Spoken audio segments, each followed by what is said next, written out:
Assalamualaikum warahmatullahi wabarakatuh. Saat apa yang kita minta? Apa yang kita minta? Nih, mulai ayat ke-6 baru ada permintaan. Mulai ayat ke-6 baru ada permintaan. Ayat 1 sampai ayat 4 itu puji-pujian. Ayat 5 pernyataan. Kita memberikan apa namanya ini? Ya, pernyataan sikap kita kepada Tuhan. Kita hanya akan ibadah kepada Dia, hanya akan minta tolong hanya kepada Dia juga. Ayat 6 baru ada permintaan. Memujinya 4 kali, memberikan pernyataan dan pengakuan 1 kali, baru setelah itu meminta. Urutan yang benar dan bagus seperti ini. Kalau kita biasanya kalau doa gimana? Mintanya berapa kali, memujinya berapa kali? Bismillahirrahmanirrahim. Assalamualaikum warahmatullahi wabarakatuh. Waalaikumsalam warahmatullahi wabarakatuh. Alhamdulillahi rabbil alamin. Hamdan na'imin, hamdan syakirin, hamdan yuwafi ni'amahu wa yukafi mazidah. Rabbana lakal hamdu kama yanbaghi li jalali wajhika wa 'azimi sultanik. Rabbana lakal hamdu hamdan katsiran tayyiban mubarakan fihi kama tuhibbu wa tarda. Rabbana salli wa sallim ala sayyidina wa maulana wa habibina wa syafi'ina wa qudwatina Muhammadin sallallahu alaihi wasallam wa ala alihi wa ala ashabihi wa ala man tabi'ahum bi ihsanin ila yaumiddin. Amma ba'd. Rabbana taqabbal minna innaka antas sami'ul alim wa tub 'alaina innaka antat tawwabur rahim. Rabbana inna nas'aluka ilman nafi'a wa rizqan thayyiban wa wasi'a wa 'amalan mutaqabbalan. Allahumma amin. Para bapak dan ibu yang saya muliakan, jamaah kajian tafsir Jumat pagi Gedung Dakwah Solusi Quran yang saya muliakan, saya hormati. Pada pagi ini alhamdulillah kita kembali dipertemukan Allah, bisa duduk kembali di majelis yang Allah muliakan dan dimuliakan juga oleh para malaikat, yaitu majelis ilmu, di hari yang juga Allah muliakan, di hari Jumat, di bulan juga yang Allah muliakan, bulan suci Dzulqa'dah. Sebentar lagi kita akan ditinggalkan oleh bulan suci Dzulqa'dah, sekitar 3 atau 4 hari lagi akan dipertemukan dengan bulan suci berikutnya yang bahkan lebih istimewa daripada yang sekarang, yaitu bulan suci Zulhijjah. Bagi yang berkurban, bagi yang di atas namakan kurban, hendaknya berhati-hati. Mulai tanggal 1 nanti ada pantangan-pantangan yang mirip seperti pantangan orang yang sedang berpakaian ihram, walaupun tidak persis sama. Di antaranya yang dilarang adalah tidak boleh cukur rambut dan potong kuku, mirip dengan orang yang sedang berpakaian ihram. Sampai nanti hewan kurbannya dipotong atau disembelih. Mudah-mudahan panjenengan yang sudah berniat kurban dan sudah mengupayakan, sudah mungkin sudah iuran atau sudah bahkan sudah tersedia hewannya, mungkin punya kandang sendiri, punya ternak sendiri, semoga diterima Allah nanti hewan kurbannya dan dijadikan sebagai ladang pahala yang berlipat ganda, kemudian menghapuskan dosa bapak ibu sekalian dan putra putrinya, serta menjadi kendaraan yang memudahkan untuk menuju surga. Amin.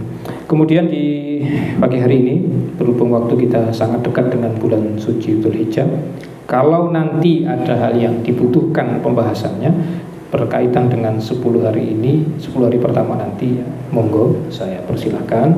Mungkin ada nanti pertanyaan-pertanyaan. Namun seperti biasa kita akan melanjutkan tafsir surat Al-Fatihah biar tidak terlalu lama kita tinggalkan, dan kemarin sudah kita ulang kembali pembahasannya pada ayat yang ke-5, ya, Iyyaka na'budu wa iyyaka nasta'in. Nanti kita lanjutkan masih di ayat ke-5 tapi tinggal sedikit sebelum masuk ke ayat 6 dan 7. Seperti biasa kita baca bersama-sama surat Al-Fatihah.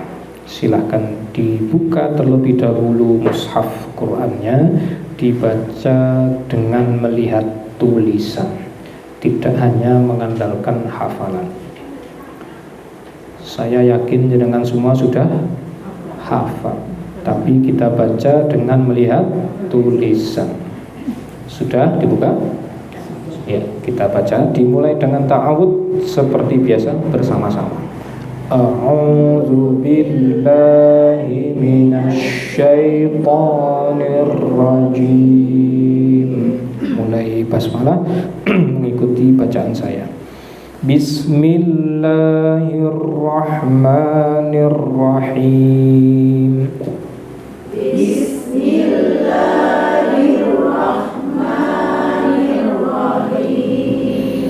Alhamdulillahi Rabbil Alamin. Alhamdulillahi Rabbil Alamin. Ar-Rahmanir Rahim. Ar-Rahmanir Rahim. Maliki Yaumiddin. Maliki Yaumiddin. Iyyaka na'budu wa iyyaka nasta'in. Iyyaka na'budu wa iyyaka nasta'in. Ihdinas siratal mustaqim. Ihdinas siratal mustaqim. Siratal ladzina an'amta 'alaihim. Siratal ladzina an'amta 'alaihim. Ghairil maghdubi 'alaihim waladdallin. Ghairil maghdubi 'alaihim waladdallin.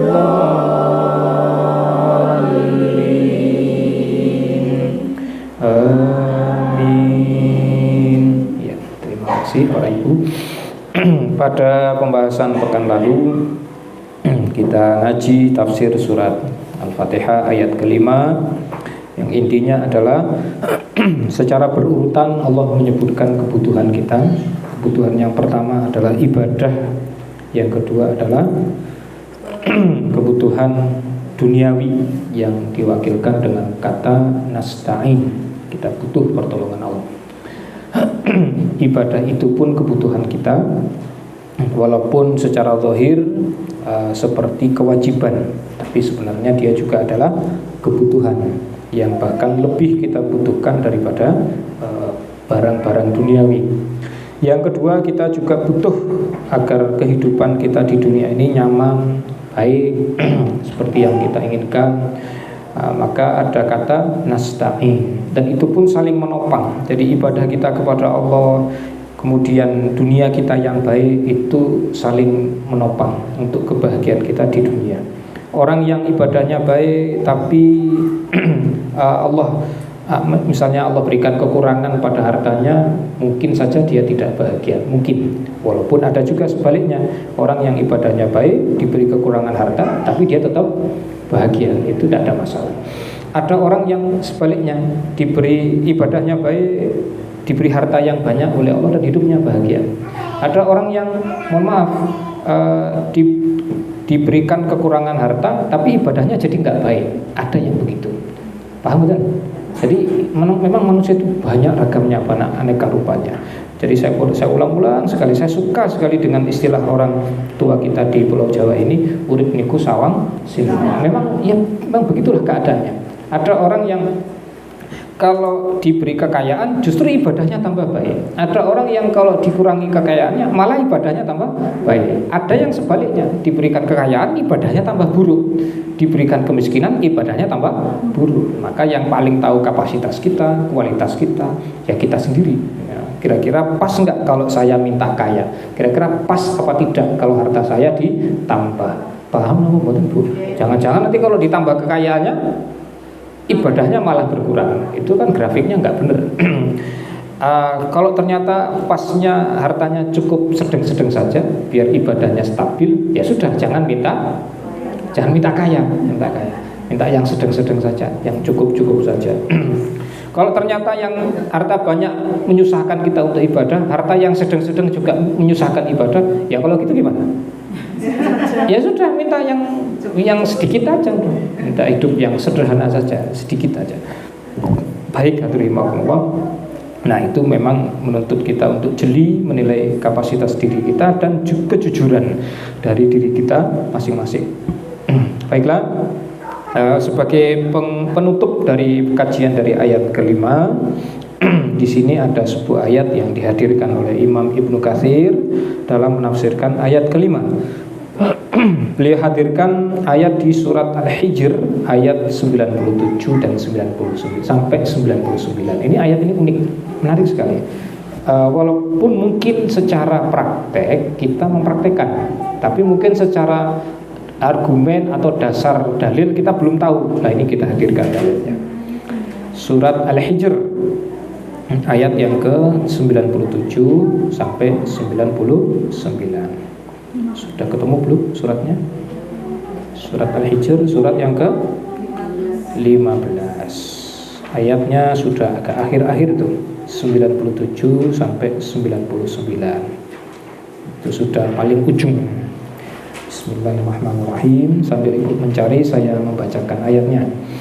Walaqad na'lamu annaka yadhiqu sadruka bima yaqulun fasabbih bihamdi rabbika wa kum minas sajidin wa'bud rabbaka hatta ya'tiyakal yaqin.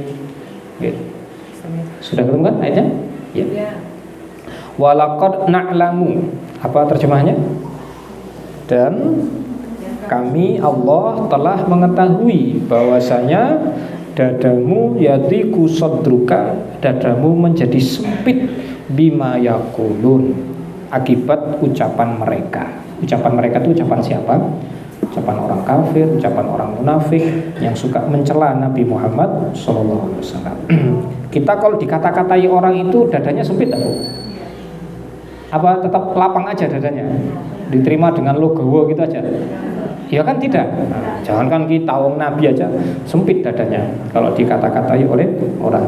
Nabi itu kalau dibully oleh orang munafik, oleh orang kafir, ya sama, beliau itu manusia biasa seperti kita, ya normal, dadanya sempit. Dan Allah sudah memberitahukan, Nabi aja begitu.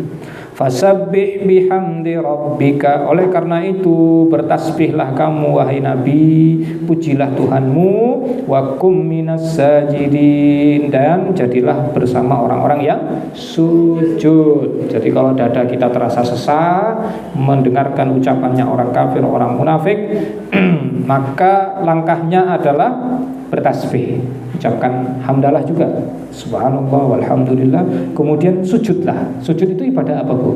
Yang ada sujudnya? Sholatlah.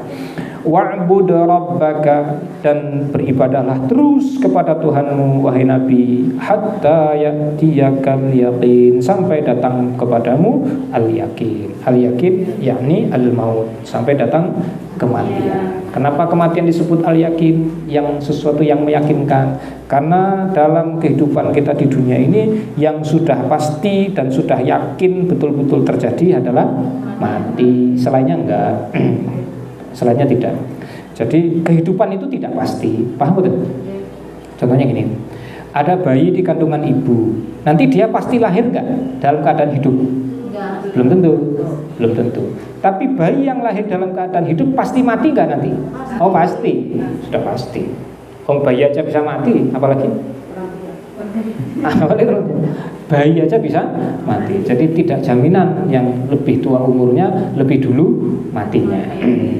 Betul nggih? Tapi yang pasti kematian pasti akan mendatangi kita. Makanya Allah sebut al-maut dengan sebutan al-yaqin, sampai datang kepadamu al-yaqin, keyakinan. Bukan seperti terjemahannya orang apa sebutannya nggih? Saya dulu pernah ketemu orang tapi lupa kapannya, lupa. Pak ayo sholat, saya ajak sholat. Setelah selesai sholat beliau masih di tempat. Pak udah sholat belum? Sudah mas. Loh, dari tadi masih di sini kok, sholatnya di mana? Waktu itu di tengah sawah. Sholatnya ya saya di sini. Yang penting saya iling itu Pak. Ingat, ilingnya kan berasal dari keyakinan. Berarti kalau sudah yakin nggak perlu sholat, suruh sholat sampai datang keyakinan. Kalau sudah yakin berarti sudah usah sholat. Orang yang sholat berarti orang yang belum yakin. Kacau kalau gitu. Itu pemahaman aliran orang sesat itu kayak gitu tuh. Jangan diikuti pemahaman begitu. Jadi yakin di ayat ini bukan yakin seperti yang kita pahami. Yakin di sini adalah mati. Ibadahlah terus kepada Tuhanmu sampai mati. Jadi kalau orang beriman ditanya, kapan kamu istirahat dari ibadah? Kapan? Mati. Kalau sudah mati berarti waktunya istirahat. Sudah pengen istirahat sekarang belum? Belum. Berarti masih harus ibadah terus. Gitu aja. Ya, kalau sudah jenengan nggak betah ibadah, ya monggo minta aja lah kepada Allah, ya Allah saya istirahatkan aja sekarang. Sudah bosan ibadahnya. Jadi jangka waktu kita ibadah itu ya sampai kita mati. Yang menarik itu kalimat tadi Bu, yadi kusodruka, dadamu itu sempit wahai Nabi. Dan itu sama, kita juga begitu. Melihat tingkah polanya orang kafir itu, orang munafik itu, yang membuat dada kita sempit. Membuat kita dada kita jadi sempit. Terus gimana obatnya? Obatnya ya suruh zikir, tasbih, tahmid, nanti tambah lagi takbir, tahlil, macam-macam. Apalagi sholat itu untuk melapangkan dada kita. Kemudian disuruh ibadah terus kepada Allah sampai datangnya kematian. Coba saya ingin hadirkan untuk jenengan. Buka lagi. Bukanya dari surat Al-Maidah, An-Nisa. Bukanya dari surat An-Nisa. Buka dari surat An-Nisa. Surat keberapa? 4. Nanti mundur ke surat Ali Imran. Mundurnya cuma sedikit, cuma 3 ayat. Yang bukanya dari surat Ali Imran ayat pertama jauh ke belakangnya. Nah, kalau bukanya dari surat An-Nisa nanti mundurnya dekat. Ayat 196 dan 197. Mungkin kita pernah bahas ayat ini, tapi tidak ada salahnya kita ulang-ulang terus. Ini karena ini ayatnya hiburan Bu. Hiburan betul, membombongi kita. Oke, sudah ketemu? Sudah belum? 196 dan 197 surat Ali Imran. Kita bacakan ya ayatnya sambil Ibu mencari. Ali Imran. Bukanya dari surat An-Nisa, Ibu mundur 4 ayat. Kalau Ibu bukanya dari surat Ali Imran, nanti belakangnya jauh karena dia letaknya sudah di akhir, di ujung. Surat Ali Imran terdiri dari 200 ayat. Lah ini ayatnya 196, kan sudah di ujung. Halo. Saya memudahkan panjenengan. Kan prinsipnya begitu. Yassiru wala tu'assiru, dipermudah jangan dipersulit. Bukan selama masih bisa dipersulit ngapain dipermudah. Enggak, saya pengen memudahkan panjenengan.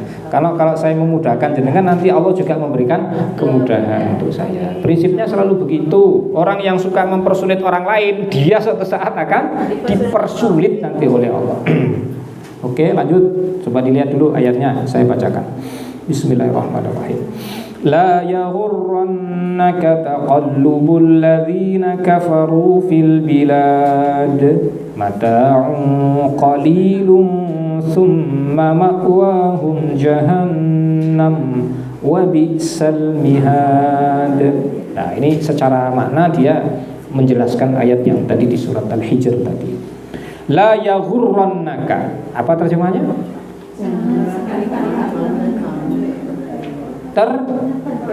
Terpedaya, tertipu, terkecoh. Oleh apa? Oleh kebebasan, oleh tingkah laku, tingkah polahnya orang kafir fil biladi, di sebuah negeri.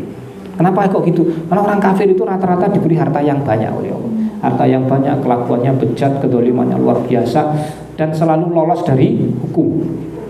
Karena dia punya duit, punya kekuasaan. Oh, nanti saya berurusan dengan aparat keamanan, tenang, tinggal Pak itu punya duit iki.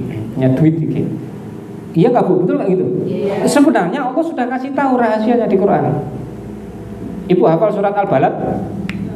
La uqsimu bihadzal balad. Ada ayat bunyinya begini.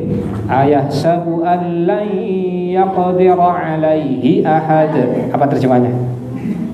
Ayahsabu, apakah mereka menyangka allai yaqdira, tidak ada yang lebih berkuasa dari dia satupun. Maksudnya gini Bu, orang kafir, orang kaya, orang munafik yang punya kekuasaan menyangka dirinya paling berkuasa. Disangkanya tidak ada yang lebih berkuasa daripada dia. Padahal ada kan? Siapa? Allah. Allah lebih hebat kekuasaannya daripada kamu. Apa bukti kalau dia merasa dirinya paling berkuasa? Dengan kekayaannya, dengan kedudukannya. Itu kalimat di bawahnya. Yaqulu ahlaktu malan lubada. Dia berkata, saya sudah menghabiskan banyak harta katanya. Untuk apa? Bayar aparat, bayar hukum, bayar ini segala macam. Jadi kalau dapat kasus, kena kasus, nanti tinggal bayar. Dia sudah menghabiskan banyak hartanya. Jadi dengan banyak hartanya dia merasa dirinya paling berkuasa. Jin nama buatan. Iya, itu tabiat manusia kayak gitu, dan Allah sudah membongkar rahasianya. Dan apa yang Allah beritahukan selalu sesuai dengan realita. Betul? Selalu sesuai dengan realita. Walaupun media menutup-nutupi, tapi Quran adalah media paling jujur. Media paling jujur. Jadi kalau ibu merasa sempit dadanya, buka saja Quran. Nanti baca terus kaji isinya, dadanya jadi lapang lagi. Paham betul? Saya kasih contoh. Dulu ketika baru nikah, baru pertama punya anak, anaknya sakit, bingung nggak? Panas, bocah, malang, rewel, nggak tahu apa ini penyakitnya. Tapi sekarang bingung nggak? Kenapa? Kan sudah tahu rahasianya. Oh, nih bocah rewel malam. Oh, mungkin karena haus. Oh, mungkin karena apa ini? Pipis. Oh, mungkin karena masuk angin. Ya, kan sudah tahu rahasianya. Coba pengantin baru, dulu ngalami ya? Ngalami bingung nggak? Apa ditinggal turu baik? Ibunya tok yang panik sendiri. Kalau sekarang kan gampang, nelpon apa? Mbahnya. Bu, ini anak saya kok kayak gini, kan gampang. Dulu susah, nggak ada sarana komunikasi.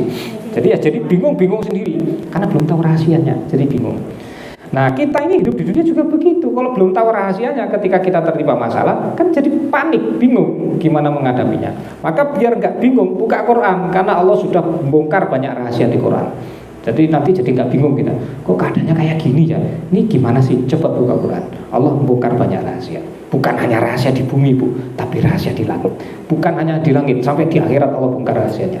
Jadi enaknya kita ngaji Quran itu kita dikasih tahu banyak rahasia. Kalau begitu jadi gimana? Hatinya jadi tenang, jadi lapang. Oh, kalau kejadiannya gini, oh Allah sudah kasih tahu. Memang akan terjadi seperti itu. Oh, ada kejadian gini, sebenarnya ada apa sih di balik itu? Oh, ternyata begini. Nah, kita sudah tahu rahasianya. Oke, saya ulangi lagi. Janganlah kamu terkecoh, tertipu, terpesona. Apalagi nih bahasa Jawa ini apa nggih? Gumun. Jangan jadi orang gumunen kepada apa yang dilakukan oleh orang kafir itu. Mereka memang diberi banyak harta, diberi kekuasaan yang besar oleh Allah Ta'ala di muka bumi. Nah, tingkah pola mereka itu jangan membuat kamu terkecoh, jangan membuat kamu berkecil hati, sempit dadamu. Mata'un qalil, karena sebenarnya apa yang Allah berikan kepada mereka itu secara kuantitas sedikit, secara waktu singkat. Hanya sebentar, sedikit dan sebentar. Di sana terjemahnya gimana? Sebentar aja ya kayaknya. Sementara apa yang Allah berikan kepada mereka, kekuasaannya itu dan hartanya yang banyak itu hanya sedikit dan sebentar. Sebentar lagi juga hilang kok dari mereka. Terus gimana selanjutnya? Summa ma'wahum jahannam. Kemudian tempat kembali mereka adalah neraka jahanam. Ingat kemarin kita pernah nyinggung kata summa. Tidak ada papan tulis ya. Summa itu suatu ungkapan dalam bahasa Arab yang menunjukkan kejadian yang akan terjadi berikutnya, tapi interval waktunya masih lama. Summa ma'wahum, kemudian mereka akan dikembalikan ke neraka jahanam, tapi masih lama. Ibu kalau ngeliat orang jahat pengen disiksa di neraka sekarang enggak? Pengen lihat dia disiksa neraka sekarang enggak? Ya kan pengennya begitu, tapi sayangnya masih lama. Sabar dulu ya. Nah, betul? Lo kok ketawa? Pengen lihat mereka disiksa di neraka sekarang apa nanti? Ya kalau sekarang berarti kan minta neraka, minta kiamatnya sekarang. Nanti sabar dulu, sabar. Jadi kita bersabar dari kejahatan mereka, dan kita juga bersabar nunggu sebentar nanti Allah akan menghukum mereka. Yang ketika kita melihat Allah menghukum mereka, dada kita menjadi lapang. Tapi sebenarnya sebelum lapangnya dada kita karena melihat mereka dihukum, sebenarnya Allah sudah ngasih sudah ngasih nasihat, membombongi kita di dunia. Mbok ya di lapangan dulu dadamu, sabar sebentar, karena yang Allah berikan kepada mereka itu cuma sedikit dan hanya sementara. Toh nanti akan dikembalikan ke neraka mereka itu, wa bi'sal mihad, dan itu seburuk-buruknya tempat kembali. Ini untuk membombongi kita para ibu. Oke. Jadi kalau ibu nanti dadanya terasa sempit dengan perkara duniawi, terutama yang diakibatkan oleh orang-orang yang memusuhi Islam, coba ibu ulang-ulang lagi ayatnya, dibaca lagi firman Allah Ta'ala, itu akan semakin membombongi kita. Njih napa mboten? Ya, itu. Halo Bu. Atau mungkin begini, bukan pada orang yang memusuhi kita, mungkin kita tiba-tiba digoda setan, melihat tetangganya tiba-tiba beli ya Pak Bu, beli mobil, padahal 3 bulan yang lalu baru beli mobil, ini kok beli lagi. Terus rumahnya direhab, ditingkat, rumah sebelahnya dia beli juga. Ya tenang aja. Ya kalau dia saudara muslim kita ya husnuzon aja, mudah-mudahan sumber hartanya memang halal barokah. Tidak usah dikorek-korek juga, tidak usah dimasukkan ke hati, tidak usah dimasukkan ke hati, biarin aja. Toh kita sudah ada jatahnya sendiri-sendiri. Gimana cara mengobatinya tadi? Itu kembali ke surat Al-Hijr, bertasbih, bertahmid, apalagi tadi sholat. Tasbih aja, tasbih, tahmid, sholat. Tapi kalau di luar sana ada yang nyuruh gini, kamu melihat mobil bagus malah disuruh sholawat, biar nanti dapat mobil. Bukan gitu sih, enggak gitu juga cara kerjanya. Kadang kita minta sesuatu yang sebenarnya kita tidak butuh, kalau kita dikasih malah jadi repot sendiri. Gini betul? Iya, kasih mobil, begitu punya mobil, bentar-bentar masuk bengkel. Masuk bengkel, mahal apa murah enggak? Oh, enggak sama kayak sepeda motor. Sepeda motor masuk bengkel paling bayarnya 50.000, itu aja udah mahal. Masuk mobil, masuk bengkel berapa?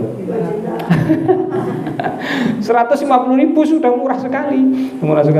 Jadi kalau nggak siap, jangan minta sesuatu yang di luar batas kemampuan kita. Nanti kalau betul-betul dikasih malah kelimpungan sendiri, malah bingung sendiri, panik sendiri.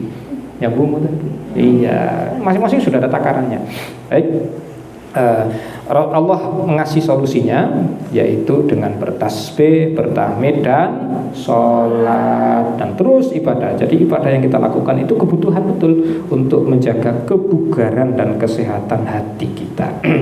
Dan kebutuhan duniawi itu juga kita butuh, barang-barang duniawi juga kita butuhkan untuk menjaga kesehatan fisik kita. Apa ya begitu? Iya, makanan kan kita butuh yang halal dan barokah. Tempat tinggal butuh nggak? Nah iya, untuk menjaga kesehatan kita. Pakaian butuh nggak? Nah iya butuh. Kendaraan butuh apa tidak? Iya juga butuh. Jadi hal perkara duniawi itu dibutuhkan untuk kebugaran fisik kita. Urusan ibadah kita butuhkan untuk kebugaran jiwa kita, hati nurani kita. Begitu. Mudah-mudahan kita menjadi orang yang jiwanya sehat, fisiknya juga sehat. Men sana in corpore sano itu tidak berlaku dalam agama Islam. Men sana in corpore sano itu tidak berlaku dalam agama Islam. Apa sih terjemahannya, Bu? Itu nggak berlaku di agama kita. Kenapa? Tadi urip niku sawang sinawang. Bisa saja ada orang yang fisiknya sehat, jiwanya sakit. Ada orang yang jiwanya fisiknya sakit, jiwanya tetap sehat. Ada orang yang lebih parah lagi, fisiknya sakit, jiwanya sakit. Tapi ada yang lebih berbahaya dari itu. Orang yang fisiknya sehat, kantongnya sehat, jiwanya sakit. Masya Allah, ini tingkat bahayanya lebih besar. Paham betul? Orang fisiknya sakit, jiwanya sakit. Ini parah ini. Tapi mungkin tidak akan membahayakan orang lain, karena dia sendiri sakit, nggak bisa apa-apa. Tapi orang yang fisiknya sehat, kantongnya sehat, jiwanya sakit. Ini gimana nih? Menimbulkan mudarat nggak ini? Oh iya, efek mudaratnya besar. Nanti dia bisa membayar orang lain untuk mencelakakan kita. jiwanya sakit, tapi kantongnya sehat. Orang kayak gini bahaya, Bu. Nah, yang ideal adalah fisik kita sehat, kantong juga sehat, jiwanya sehat.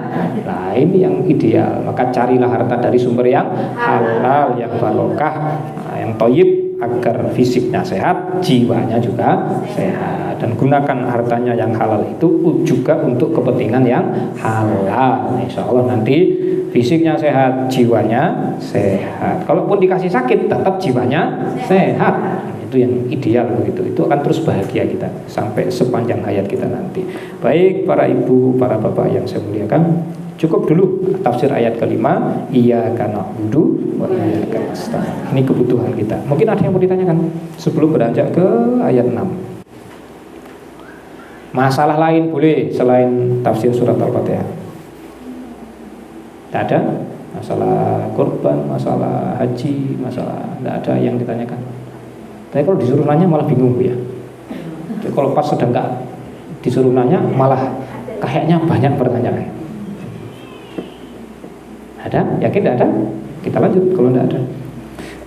Sekarang masuk ke ayat 6. Nanti kalau tiba-tiba ada langsung ngacung aja Bu ya. Nah, biar nanti langsung kita selesaikan masalahnya, insya Allah. Masuk ayat 6. Ihdinas siratal mustaqim. Seperti yang dulu sekali di awal pernah kita sampaikan secara qiraah, ayat ini dibaca oleh para qari, oleh para alim ulama sejak masa Nabi sampai sekarang dengan 3 jenis bacaan. Maksudnya kata siratnya dengan 3 kosakata yang berbeda, maknanya sama. Mau pilih mana silakan. Ihdinas siratal mustaqim menggunakan huruf shad. Ihdinas siratal mustaqim huruf sin. Ihdinas siratal mustaqim huruf zai. Huruf zai. Ibu lebih mudah membaca yang mana? Shad apa sin atau zai? Sin. Biasanya lebih mudah sin. Ihdinas siratal mustaqim. Saya juga menganjurkan agar ibu membaca huruf ini dengan kata ini dengan huruf sin. Kalau huruf shad cenderung lebih sulit. Biasanya kalau memaksakan diri membaca huruf shad, kalau tidak tahu, tidak bisa, nanti jadi belok ke huruf shin. Jadinya ihdinas siratal. Nah, kalau ini rusak nanti maknanya. Daripada belok dia ke huruf shin, mending dibaca saja dengan huruf sin biasa. Ihdinas siratal. Toh secara makna sama, terjemahan juga sama.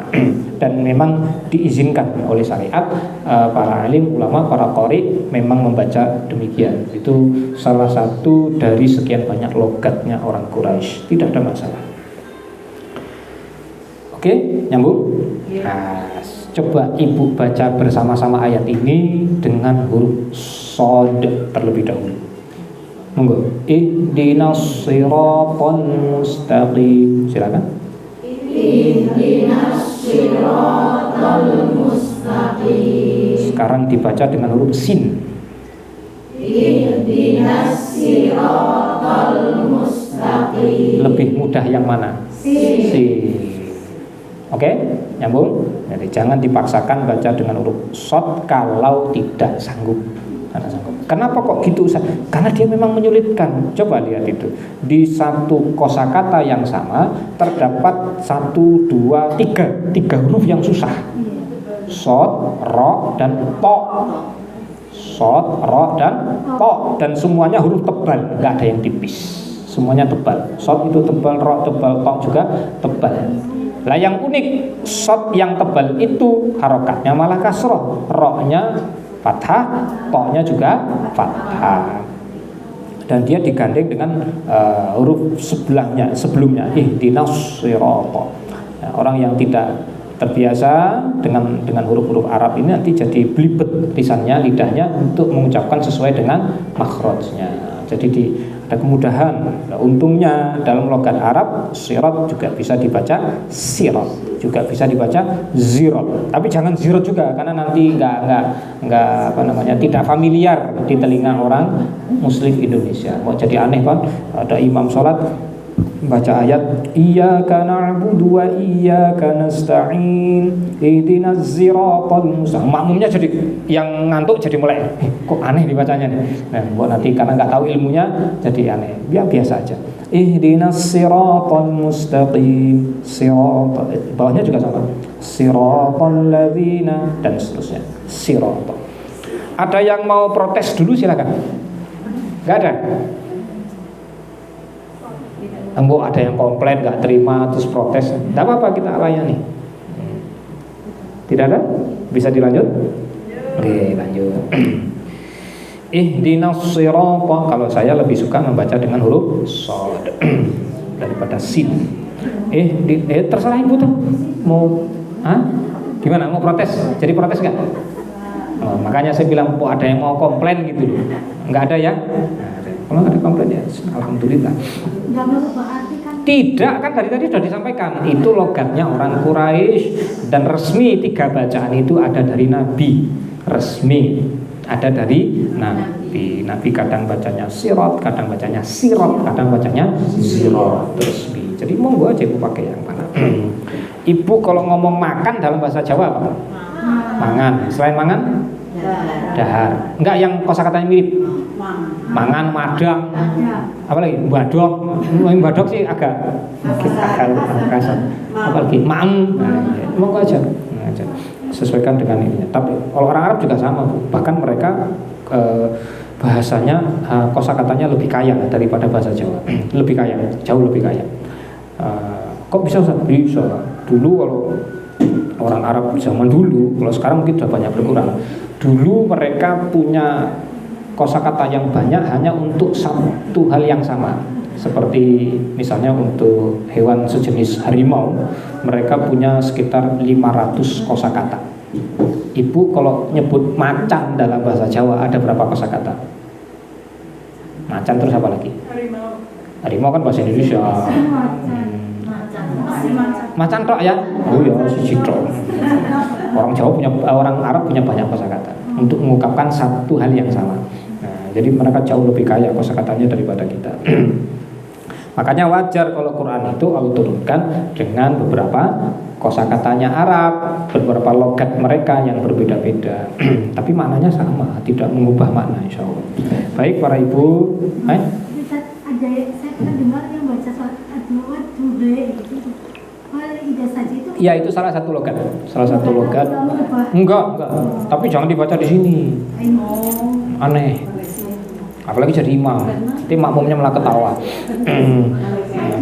Enggak, di Afrika biasanya itu saya lupa itu qiraahnya Wars kalau nggak salah. Wars itu biasanya berkembang di daerah Afrika. Kalau kita ini yang sampai ke Asia itu qiraah dari Imam Asim dari Hafiz bin Asim terus nanti ke atas sampai ke Rasulullah juga sama. Jadi yang kita pelajari itu cuma satu logat saja. Satu logatnya rampung. Masih sekarang di tahap apa ini sekarang? Kalau Iqra berapa Bu jenengan? Pakai apa sih Bu di sini? Tartili apa pakai sendiri? Oh Quran. Sudah mahir. Maksudnya yang satu logat saja kita masih sampai sekarang masih tahap belajar. Apalagi mempelajari 7 logat semuanya. Wah, itu hebat ya kan. Nanti jadi apa? Jadi sarjana nanti jenengan duduk di sini, saya duduk di situ mendengarkan. Saya jadi murid. Baik para ibu yang saya muliakan, itu tentang logat ya. Nanti lebih detailnya ada di tema yang lain, ada di disiplin ilmu yang lain, ada sendiri. Ilmu qiraat itu ada sendiri. Kalau di Purwokerto, di Banyumas, tahu saya master qiraah ada Ustaz Sofwan nanti kalau ibu mau ke sana belajar qiraah, monggo. Beliau memang jurusannya qiraah sab'ah dan qiraah asyrah, qiraah 7 dan qiraah 10, beliau ahlinya. Doktoralnya memang ngambil itu. Beliau doktoralnya mengambil jurusan qiraah. Baik, kita lanjut dulu untuk ihdinas siratal mustaqim. Ini ada sebuah hadis yang sebelumnya pernah kita sampaikan. yang kaitannya dengan perjanjian kita dengan Allah Ta'ala dalam dialog surat Al-Fatihah. Surat Al-Fatihah isinya kan dialog ya, dialog betul. Tunjuk ke ya Allah dari ayat pertama sampai ayat keempat itu puji-pujian, kita memuji Tuhan kita. Setiap kali lisan kita mengucapkan ayat-ayat itu, Allah selalu menjawab. Entah hamadani abdi, majadani abdi dan seterusnya. Allah menjawab. Hambaku memujiku, hambaku memuliakanku, hambaku menyanjungku, itu dijawab oleh Allah. Begitu kita baca ayat iyyaka na'budu, Allah menjawab lagi. Ini perjanjian antara aku dengan hambaku, dan bagi hambaku apa yang dia minta. Wali abdi ma sa'ala. Apa yang kita minta? Apa yang kita minta? Nih, mulai ayat ke-6 baru ada permintaan. Mulai ayat ke-6 baru ada permintaan. Ayat 1 sampai ayat 4 itu puji-pujian. Ayat 5 pernyataan. Kita memberikan ya pernyataan sikap kita kepada Tuhan kita. Kita hanya akan ibadah kepada Dia, hanya akan minta tolong hanya kepada Dia juga. Ayat 6 baru ada permintaan. Memujinya 4 kali, memberikan pernyataan dan pengakuan 1 kali, baru setelah itu meminta. Urutan yang benar dan bagus seperti ini. Kalau kita biasanya kalau doa gimana? Mintanya berapa kali, memujinya berapa kali? Ada pernyataan pengakuan juga enggak? Biasanya kalau punya kebutuhan langsung minta gitu aja nih. Oh ya, yang bagus itu urutannya begini. Ada pujilah Allah dulu, dipujilah Tuhan kita dengan aneka rupa puji-pujian yang Dia suka. Kemudian yang kedua, berikan pernyataan kepada Tuhan kita. Baru terakhir nanti minta itu udah terakhir aja. Paham tuh Bu? Pernyataan tuh kayak gini loh Bu. Contohnya Ibu kalau baca zikir pagi sore itu ada istighfar yang panjang sekali, namanya apa? Sayyidul istighfar. Hafal apa betul? Hafal. Apa bunyinya? Allahumma anta rabbi la ilaha illa anta khalaqtani wa ana 'abduka wa ana 'ala 'ahdika wa wa'dika mastata'tu a'udzu bika min syarri ma sana'tu. Sampai situ itu puji-pujian. Juga ada permintaannya sedikit, minta perlindungan. Tapi lebih banyak unsur pujiannya. Allahumma anta rabbi, ya Allah engkau Tuhanku, wa ana abduka dan aku hambamu, wa ana ala ahdika wa wa'dika dan aku selalu berada di antara janjimu dan ancamanmu. Terus mastata'tu, semampuku, sekuat tenagaku untuk mendapatkan janji Allah dan terhindar dari ancaman-ancaman Allah Ta'ala, mengerjakan perintah, meninggalkan larangan. Terus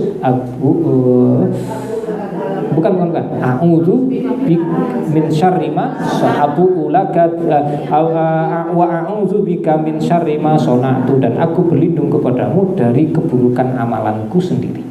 Oke, sampai di sini baru ada pengakuan. Pengakuannya apa? Aku ulaka bi ni'matika alayya. Aku mengakui semua yang aku dapatkan adalah nikmat darimu. Wa abu ulaka bi dzambi, dan aku akui aku ini punya banyak dosa. Faghfirli, ampuni dosaku. Fa innahu la yaghfiru dzunuba illa anta, karena sungguhnya tidak ada yang bisa mengampuni dosa selain Engkau. Ditutup dengan pujian lagi. Diawali dengan pujian, tengahnya ada pernyataan, ada permintaan. Permintaannya cuma satu, faghfirli, ampuni dosaku. Mujinya seabrek kayak gitu banyaknya. Pengakuannya juga banyak. Ditutup lagi dengan pujian lagi di akhir. Nah, ini kan ampuh sekali. Kalau istighfar biasa 70 sampai 100 kali. Istighfar yang ini dosisnya tinggi, cukup 1 kali. Pagi 1 kali, sore. Kalau kelebihan gimana Ustaz? Apa nanti overdosis? Insyaallah enggak. Cuman gini, masing-masing kan ada kelebihan, ada kekurangan. Zikir yang ringkas itu kelebihannya kita cenderung lebih khusyuk, lebih konsentrasi karena bacaannya pendek. Paham? Nah, zikir yang panjang punya kelebihan. Tadi kelebihannya dia komplit, dia khasiatnya luar biasa, lebih bagus daripada yang singkat. Tapi kelemahannya membuat kita susah untuk konsentrasi. Paham nggak? Ibu kalau membaca zikir yang panjang itu, yang ibu ingat kalimat yang mana? Maksud saya yang ibu sedang konsentrasi, yang sedang khusyuk di kalimat yang mana? Allahumma anta rabbi sampai terakhir itu yang ibu betul-betul hadir hatinya di situ, itu di kalimat yang mana? Halo? Kan dikir pagi sore kita Allahumma anta rabbi la ilaha illa anta dan seterusnya. Mulutnya ngomong begitu. Nah, hatinya hadirnya di kalimat yang mana? Apa enggak ada? Dari awal sampai akhir ngerambiang aja pikiran itu. Wah, kalau begitu ya enggak berkhasiat nanti. Tidak berkhasiat. Jadi yang panjang memang khasiatnya luar biasa. Kalimat yang panjang khasiatnya besar sekali, istimewa. Tapi ada kelemahannya. Apa tadi kelemahannya? Membuat kita jadi lebih sulit untuk khusyuk, lebih sulit untuk konsentrasi karena kalimatnya panjang. Kalimatnya panjang. Tapi yang singkat-singkat apa tadi Bu? Lebih mudah untuk kita konsentrasi karena kalimatnya singkat. Tapi kelemahannya, khasiatnya tidak sebagus yang panjang. Oke, pilih mana? Ya, yang singkat ya, yang panjang juga. Ya, tapi untuk yang panjang nanti mohon lebih serius, lebih konsentrasi. Ya, iya betul, harus tahu artinya. Ini kalimat yang saya lafalkan ini jenis apa sih maknanya apa, terjemahannya apa, maknanya apa, biar nanti tidak geram-geram kesana kemari pikirannya. Oke, nyambung? Ya. Kita kembali ke surat Al-Fatihah. Jadi komponen yang mengisi surat Al-Fatihah itu ada puji-pujiannya, itu lebih banyak, malah isinya ada 4 ayat. Kemudian baru ada pernyataan sikap dari kita, pengakuan juga kita hanya ibadah kepada Dia dan kita hanya minta tolong hanya kepada Dia. Walaupun tidak ada pengakuan kesalahan, tapi kalau di Sayyidul Istighfar kan ada pengakuan kesalahan, pengakuan dosa. Nah, terakhir di ayat 6 baru minta. Mintanya pun hanya satu, yaitu minta ditunjukkan jalan yang lurus. Ihdinas siratal mustaqim. Nah, inilah bagian yang kita minta kepada Allah dan Allah sudah berjanji untuk mengabulkannya untuk kita. Dengan syarat yang 1, 2, 3, 4 kita jalani puji-pujian tadi, ayat 5 kita taati. Iyyaka na'budu wa iyyaka nasta'in. Betul-betul ibadahnya hanya kepada Allah, betul-betul mintanya juga hanya kepada Allah. Nanti Allah kasih nih siratal mustaqim. Bukan sirat yang ada di atas neraka jahanam, bukan ya? Itu jembatan yang membentang di atas neraka jahanam. Bukan itu. Ini beda lagi. Ini siratal mustaqim, ini bahasa kiasan. Jalan yang lurus tapi bahasa kiasan. Maksudnya jalan yang lurus untuk hidup kita di dunia ini agar lempeng, tidak belok sana sini. Oke Bu, sekarang saya kasih perumpamaan. Masih ada waktu 6 menit. Saya kasih perumpamaan. Dan ini perumpamaan dari Nabi. Jadi hidup kita di dunia dalam beragama ini dan dalam jalani kehidupan dunia ini, kata Nabi seperti orang yang berjalan di sebuah jalan. Satu saat Rasul itu garis seret gitu, garis di pasir pakai sesuatu. Terus Rasul bilang siratal mustaqim. Ini jalan yang lurus. Setelah itu Rasulullah garis lagi kiri kanannya. Set. Berarti kan jadi cabang-cabang kan? Ini cabang-cabang. Kata Nabi, di setiap cabang-cabang ini itu ada penjaganya. Di setiap cabang itu ada penjaganya. Di jalan yang lurus ini, itu disitulah mestinya kita lewat. Begitu kita lewat di persimpangan-persimpangan itu, penjaganya sudah mengingatkan, tidak boleh masuk situ. Tidak boleh masuk situ. Jadi kalau masuk ke gang-gang yang tadi di sepanjang jalan, nanti susah balik lagi ke jalan utama. Kenapa? Jalan utamanya ini susah dilewati, nggak enak. Banyak onaknya, banyak durinya, banyak rintangannya, banyak apalagi banyak gangguannya. Nggak nyaman, dilewati nggak nyaman. Tapi kalau belok ke jalan yang situ, mulus jalannya, lebih nyaman. Semakin jauh ke sana, semakin mulus. Tapi tidak akan balik lagi ke jalan besar. Nah, kalau sudah semakin jauh terperosok ke jalan yang belok-belok itu diajak balik lagi ke jalan gede ini, susahnya luar biasa. Ayo balik sini lagi. Nah, orang kalau sudah masuk ke jalan yang belok-belok itu, diajak balik lagi, itu bahasa Arabnya tobat. Tobat itu artinya kembali. Diajak balik lagi, balik lagi, tobat, balik. Itu susahnya luar biasa. Karena sudah kadung nyaman di jalan yang belok-belok. Karena dia juga tahu di jalan yang lurus itu susah. Nyambung. Kemarin saya cerita apa kemarin ya? Yang tukang bakso kemarin loh Bu. Masih kan enggak? Apa di sini atau di mana ya? Ini saya nyinggung beliau nih, Jadi di Banyumas ini ada paguyuban. Baiguban, bakso dan soto Solo, termasuk mie ayam juga. Sudah cerita. Sudah. Nah, kemudian ada yang usul agar mengadakan pengajian di arisan mereka itu, yang per bulan apa per 2 bulan saya nggak tahu. Nah, terus ada satu peserta yang nggak mau. Kita di sini cuma mau seneng-seneng, ngapain? Pengajian, awet pengajian. Saya kalau mau sebut nama, saya sebut nama, tapi jangan bahaya. Kode etik nanti melanggar apa tuh? Undang-undang apa namanya? ITE. Saya tahu lokasinya, tapi saya belum pernah ketemu orangnya, cuma tahu namanya saja, tahu nama, tahu lokasi. Itu termasuk bakso yang laris banget Bu di Purwokerto. Salah satunya, enggak rahasia. Rahasia banget, rahasia. Makanya kalau lihat ada bakul bakso laris banget yang tuku ngantri sampai nggak wajar, ya hati-hatilah, orang satu kuning kono lah. Cari tempat lain aja. Hah?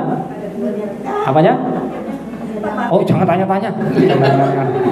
Nanti jadi kepancing saya jawab nanti. Baik Bapak Ibu, memang ada begitu, orang sudah terlanjur masuk ke jalan yang belok itu dan dia sudah nyaman di situ. Diajak balik nggak mau, karena dia tahu di situ susah. Nanti jadi nggak boleh ini, nggak boleh itu masalahnya. Banyak rintangannya, banyak halangannya. Tapi kalau di jalan yang belok itu serba boleh, mau ngapa-ngapain boleh. Makanya karena dia sudah nyaman di situ, ya wis, susah untuk diajak kembali lagi. Maka Allah memberikan perumpamaan kepada kita, Rasul juga memberikan perumpamaan kepada kita dengan perumpamaan yang paling pas dan paling mudah untuk kita pahami. Memahami hakikat hidup di dunia ini dengan perumpamaan jalan itu paling gampang. Halo Bu, kita jalan dulu. Ibu bayangkan, kita mau menuju sebuah tempat. Yang tempat yang kita tuju itu jalan ke sana cuma satu.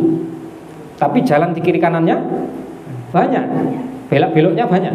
Tapi jalan yang belok tidak sampai ke lokasi yang kita tuju. Kira-kira gimana Bu? Orang berakal mau nggak dia belok? Hah? Terus gimana?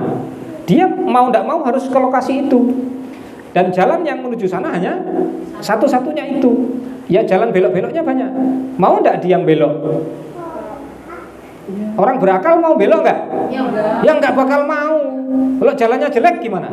Yang lurus itu yang menuju lokasi tetap ditempuh nggak? Ya tetap ditempuh. Ada harapan nggak Ustaz jalan yang mulus? Nggak mungkin.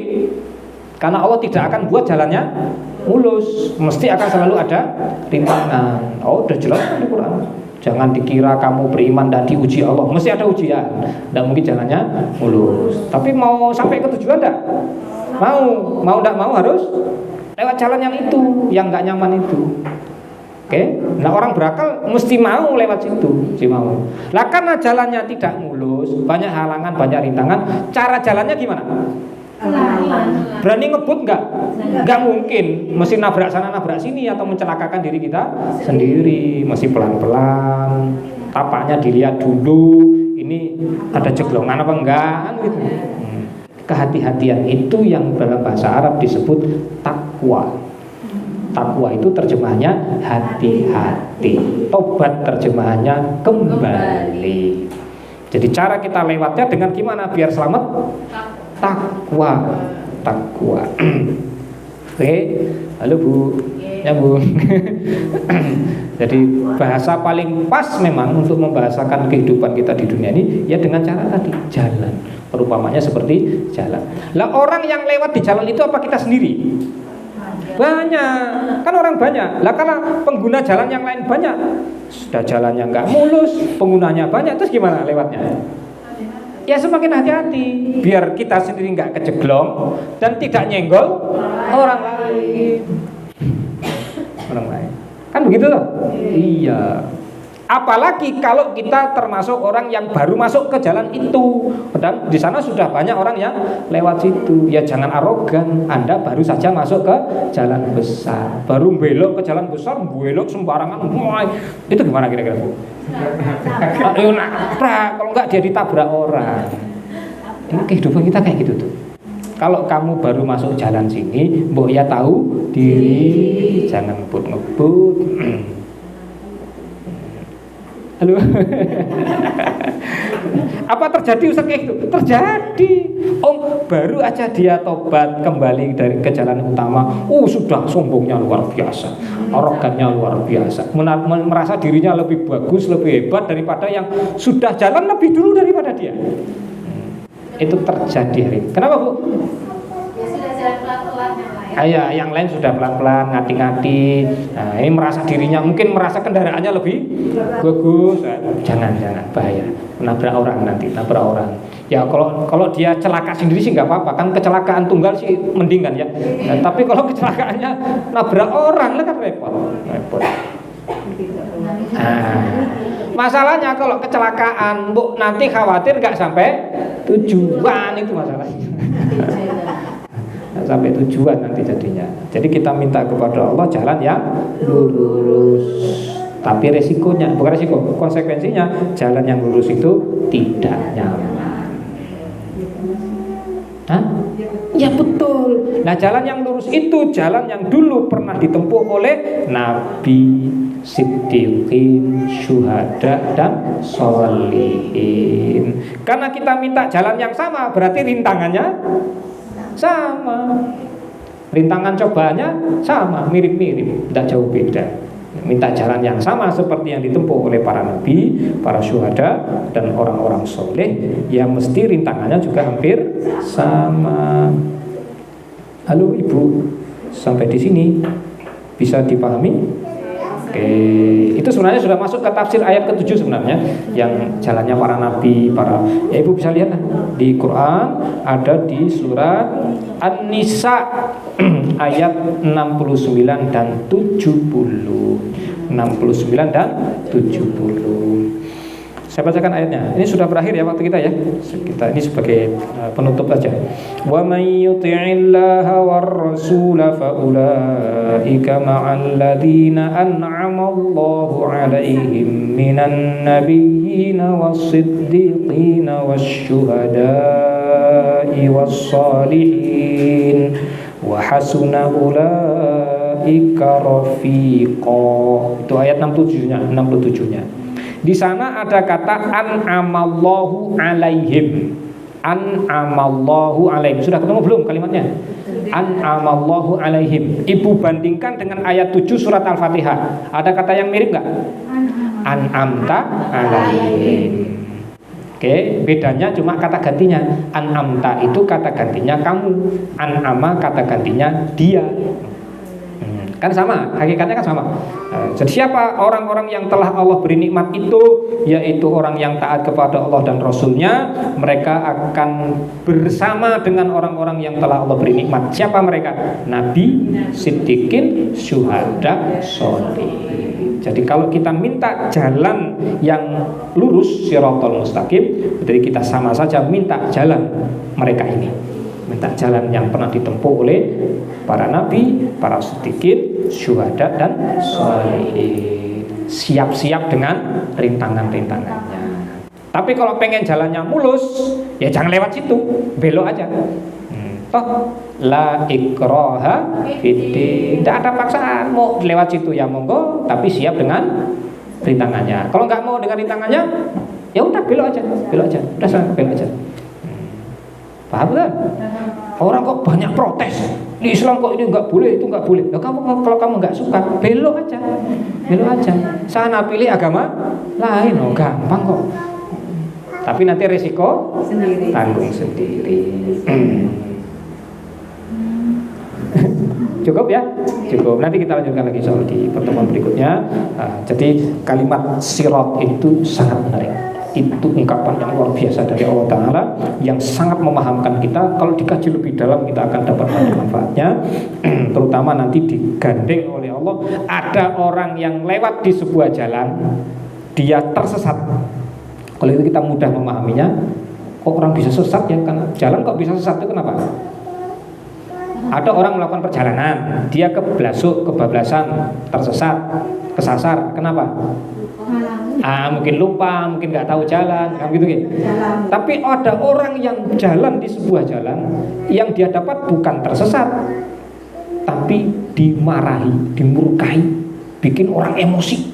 Siapa mereka ini? Nah, nanti kita bahas di pertemuan akan datang. Ghairil maghdubi alaihim waladdallin. Itu bukan jalannya orang yang dimurkai, bukan pula jalannya orang yang tersesat. Tersesat kan gampang kita memahaminya. Jalan kok tersesat kan gampang. Tapi orang jalan kok malah menimbulkan emosi, itu kenapa? Nanti kita lihat.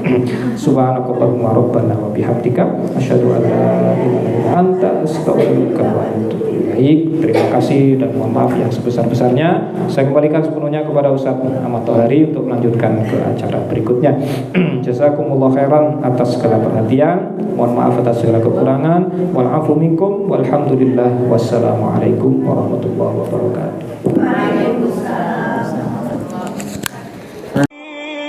ستفوز بالغفران يا قارئ الآيات في الجمع والخلوات تزهو بك السماوات وتنتشي الأكوان يا حامل القرآن يا حامل القرآن يا حامل القرآن